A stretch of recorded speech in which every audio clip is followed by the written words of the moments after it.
Hello students, आज हम लोग फिर एक दूसरे के साथ मिलते हैं एक नए टॉपिक के नए एक्सरसाइज के साथ। टॉपिक तो वही है यार, जब तक हम लोगों का जो है वो डिटर्मिनेंट कंप्लीट ना हो जाए तब तक टॉपिक को छोड़ा कैसे जाए। तो डिटर्मिनेंट में हम लोगों ने जो डिसीजन लिया है वो एक्सरसाइज 4.1, इससे पिछला वीडियो जो हमने बनाया वो एक्सरसाइज 4.1 के कुछ इंपॉर्टेंट क्वेश्चन का, लेकिन 4.2 में हम लोग रिस्क नहीं ले सकते हैं। 4.2 में हम लोग सारे क्वेश्चन देखेंगे, इंक्लूडिंग एग्जाम्पल्स भी लगाया जाएगा, भले थोड़ा देर तक हम लोग को पढ़ना पड़े। तो आइए हम लोग जो है वो अपने एक्सरसाइज 4.2 देखिए। एनसीईआरटी आपके एनसीईआरटी के फर्स्ट पार्ट का एक्सरसाइज 4.2 के हम आपके एक्सरसाइज के क्वेश्चनों को पहले बताते हैं और उसके बाद फिर हम आपको इसके एग्जाम्पल्स पे जो क्वेश्चंस हैं उसको भी सॉल्व करा देंगे। लेकिन इतना अगर आपने हमारे साथ ध्यान से देख लिया तो डिटर्मिनेंट में आप 4 मार्क्स तो पक्का पाएंगे। 4 मार्क्स और 6 मार्क्स, 4 मार्क्स और 6 मार्क्स को फाइंड आउट करने के लिए बेटा हम लोगों को थोड़ा सा एफर्ट तो लगाना ही होगा। और आइए और हम और आप मिलकर मेहनत किया जाएगा तो इस मार्क्स को अचीव करना कोई इतना भी मुश्किल नहीं है। आइए एक्सरसाइज 4.2, एक्सरसाइज 4.2 का इन्होंने कहा है यूजिंग प्रॉपर्टी। ध्यान से देखिएगा, इसकी हेडिंग क्या है बेटा, using property, using property of determinant, of determinant, ये डिटर्मिनेंट का शॉर्टकट है। एंड विदाउट एक्सपेंडिंग, ये भी ध्यान दीजिएगा इसको, and without expanding, without expanding.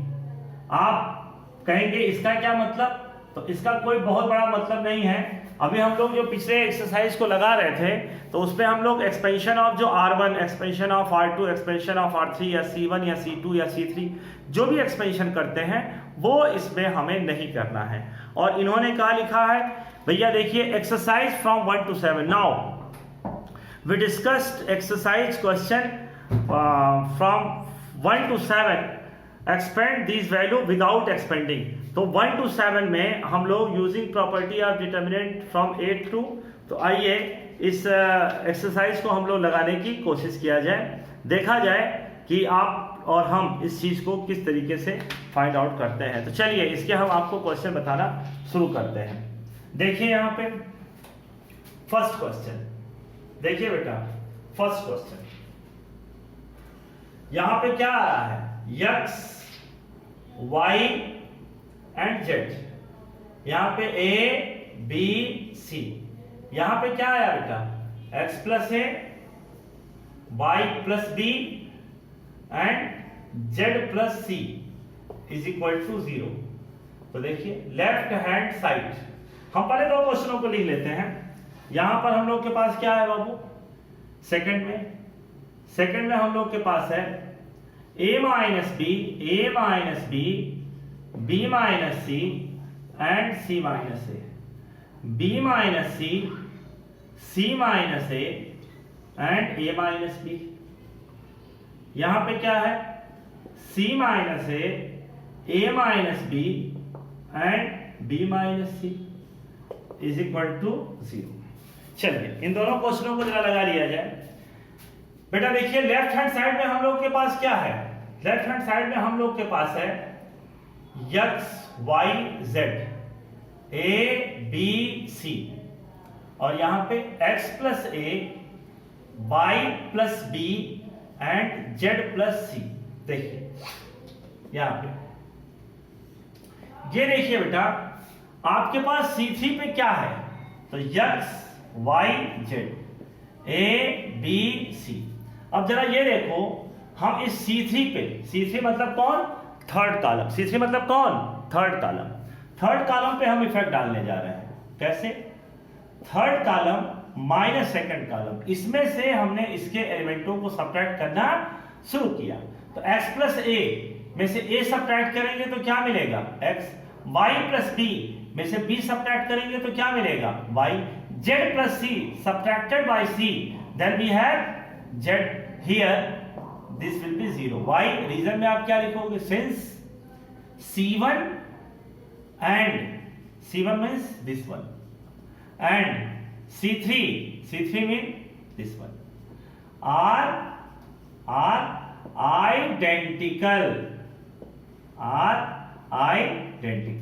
तो आपके इसके रीजन को आप बहुत अच्छे तरीके से समझ गए होंगे। आइए क्वेश्चन नंबर सेकंड पे लगाया जाए।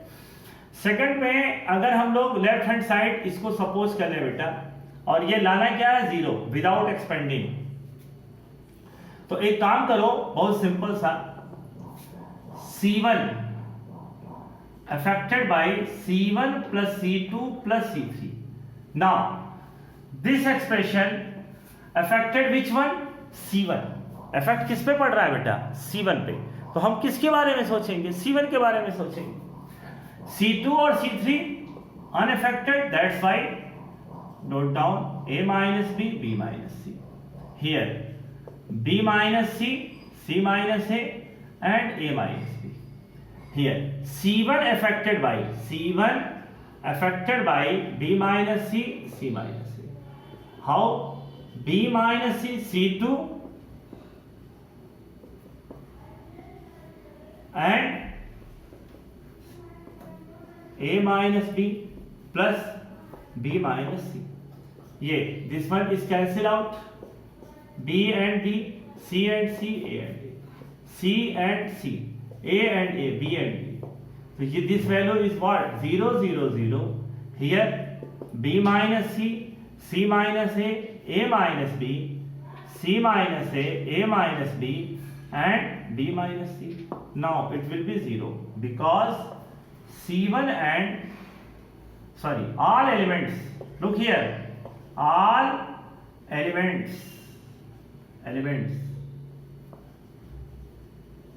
of C1 becomes 0. तो आप लोग जरा, हमने जो आप लोग को वीडियो बना के दिया है, फर्स्ट और सेकंड लेक्चर की वीडियो, जिसमें पार्ट 1 और पार्ट 2 हमने लिख के दिया है एक्सरसाइज वाइज, उसको आप जरूर देखिए, क्योंकि उसको देखने के बाद आपको ये लगेगा कि सर ने जितनी प्रॉपर्टी बताई है उसके बाद तो ये क्वेश्चन में कुछ रह ही नहीं जाता है। लेकिन फिर भी क्वेश्चन हम क्यों बता रहे हैं? क्योंकि मैथ्स बिना प्रैक्टिस के कुछ नहीं होने वाला है बेटा, इसलिए प्रैक्टिस तो करनी ही पड़ेगी। और अगर आपको हमें इम्प्रूव करना है तो हमें प्रैक्टिस कराना पड़ेगा, जिसमें हमने फर्स्ट राउंड में हमने एनसीईआरटी को उठाया है, फिर और कंपटीशन और जेईई और इसके क्वेश्चनों को हम प्रैक्टिस कराएंगे धीरे धीरे करके। तो आइए, फर्स्ट और सेकंड क्वेश्चन हम लोगों ने लगा लिया। अब इसके बाद एक थर्ड क्वेश्चन और फोर्थ क्वेश्चन पे हम लोग कंसंट्रेट करते हैं। तो थर्ड और फोर्थ क्वेश्चनों पे कंसंट्रेट किया जाए बेटा। थर्ड क्वेश्चन आइए देखते हैं। थर्ड क्वेश्चन हम लोग के पास है, क्या है? थर्ड क्वेश्चन में हम लोग के पास है थर्ड। पहले हम थर्ड और इसको नोट कर लेते हैं। ये देखिए 2 3 5 7 8 9 65 75 and 86 here is equal to 0। Fourth में देखिए क्या है? फोर्थ में है 1 1 1 BC CA AB। here A in bracket B plus C, B in bracket C plus A and C in bracket A plus B is equal to 0। आइए बेटा इस पे हम लोग जरा ध्यान लगाया जाए। सबसे पहले हम लोग न्यूमेरिकल रिजल्ट पे आते हैं बेटा। देखिए क्या निकल के आया भाई। यहां पर अगर हम लोग सबट्रैक्ट करना स्टार्ट करें तो देखिए 65 75 और 86। चलिए देखा जाए तो लेफ्ट हैंड साइड में एक बात देखो ध्यान से, लेफ्ट इक्वल टू 0 लाना है। जरा देखो क्या डिसीजन लिया जाए। R3 affected by R3 minus R2, तो 3 minus 2 5 minus 3 2 9 minus 8 1 86 minus 75 11। here 3 minus 2 1 8 minus 7 1 75 minus 65 तो 10। यहां पे क्या मिला 2, 7 एंड 65। देखा जब यहां पे थोड़ा इसको और सिंप्लीफाई करने के बारे में देखा जाए तो क्या निकल के आएगा हम लोग के पास, यहां पे हम लोग के पास जो वैल्यू निकल के आएगी वो क्या निकल के आएगी 1। यहां पे आप इस क्वेश्चन को एक बार देखिए ध्यान से, तो 2, 7, 65, 3, 8, 75, 5, 9, 86। यहां पे